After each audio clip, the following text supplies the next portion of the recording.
Is it on? You already go? Oh shit. Excuse me. Okay. Yeah. What was I saying? I can't remember. Yeah, that's good. So you were saying about like the strengths and weaknesses, how to like evaluate yourself. Yeah. So the goal is to really know yourself very, very well as a sailor and know what you're capable of and where your strengths and weaknesses are, so that going forward you can evaluate and move forward. So like for myself, I know I'm very, very strong starting compared to most people, but usually my weakness is that I haven't practiced enough to get around the rest of the course and finish the race, right? So that then I know in my practice, maybe I don't have to practice starts as much, but I have to figure out those parts of the race where after I'm starting ahead, people are passing me. Why is that? And that's because there's a mistake I'm making, there's a weakness I have, and that's what I need to identify and isolate and eliminate in my next practice session, right?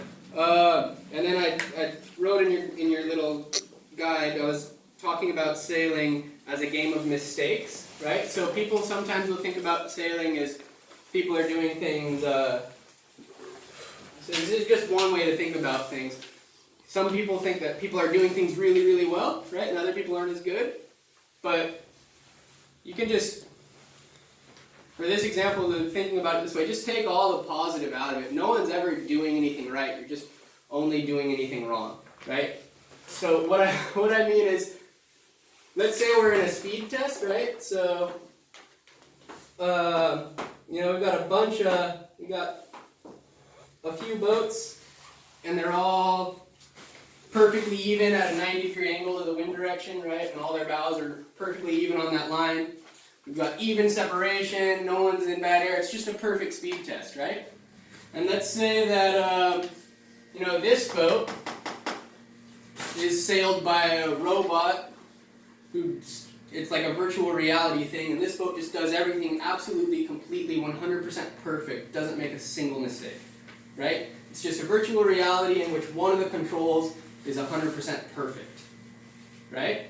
And everyone else is in a speed test against him sailing upwind, right? So that's one way to think about sailing, is how far off of perfect am I, right? Because when you get to the Olympics, it's such a high level of optimization, like it's the tiniest little mistake that makes someone second, not first. It's not because the guy in first did something like super awesome. It's usually because someone made a tiny little mistake. It's one little thing that you missed. So that's where thinking about sailing in terms of mistakes, weaknesses, and things that you make, right? That you're always just focusing on how to improve to that perfect level of optimization, right? So for all these boats are in a speed test going upwind, maybe this guy eased off his alcohol before the speed test, right? Now why would he do that? Because it's a speed test and we're experimenting, right? So he's got everything pretty good, but he thought he needed a little more power to get through the waves, so he eases his alcohol a little bit. And then they do another speed test, and he noticed he was able to hang in there a little bit longer with next to the virtual reality guy who's perfect, right? And so that's something that's specific and measurable, right? I adjusted my alcohol, I did a speed test, I noticed a difference, right? Or I adjusted inning control line, I adjusted the bang. So when you're practicing, it's something that you're probably going to do for the next couple of decades if you're staying the sport seriously. In a one design class, is you'll do a rapid start, you'll do a speed test, you'll line up, you'll go upwind as fast as you can, and you're just making the smallest little changes, trying to optimize things, right? And so one thing that you might do is, for me, we were very weak downwind in the 10 to 14 knot range at the last event that we did, because you're not quite planing and you're not it's like in between light and heavy wind, and it's downwind and it's really, really difficult to figure out what angle. So for us, we would need to go do a downwind speed test in exactly that wind range that is our weakness, and then that's somehow we can both measure things very quickly, right? Because we can see how we're doing relative to the other boats in that tough condition. And then it's isolating that weakness and focusing on that weakness and improving it.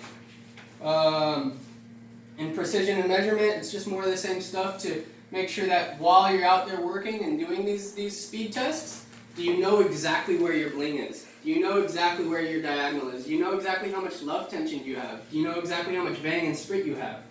Outhaul. Do you know exactly where your rake and your centerboard is? Do you know exactly where all of those things are every single time you go sailing? Every single time? Every single thing? You know, you have an exact measurement on all of those things when you're doing a speed test? Because if we go do a speed test today, you learn something, your settings are good, how are you going to come back tomorrow and have the same settings? Right? Or how are you going to come back tomorrow and have the same settings but change one little thing, right? If you want to learn how much the clue tie affects the leach of your sail at the top batten, then you want to play with that one setting, right? You want to play with a tight clue tie and then a loose clue tie and do a whole bunch of speed tests only focusing on that clue tie. In order to do that, every single other setting on the boat has to be exactly the same way it was the day before. So then you don't touch anything. Right? Well, no, there's ways to do it. There's ways to measure it, there's ways to mark it, there's ways to make settings. You don't touch Okay? anything. So, we'll talk about some specifically in a bit, but, you know, that's just a way to be thinking about things, to be precise, to be measuring things, to quantify your weaknesses, right? To identify your weaknesses, to define your goals, right?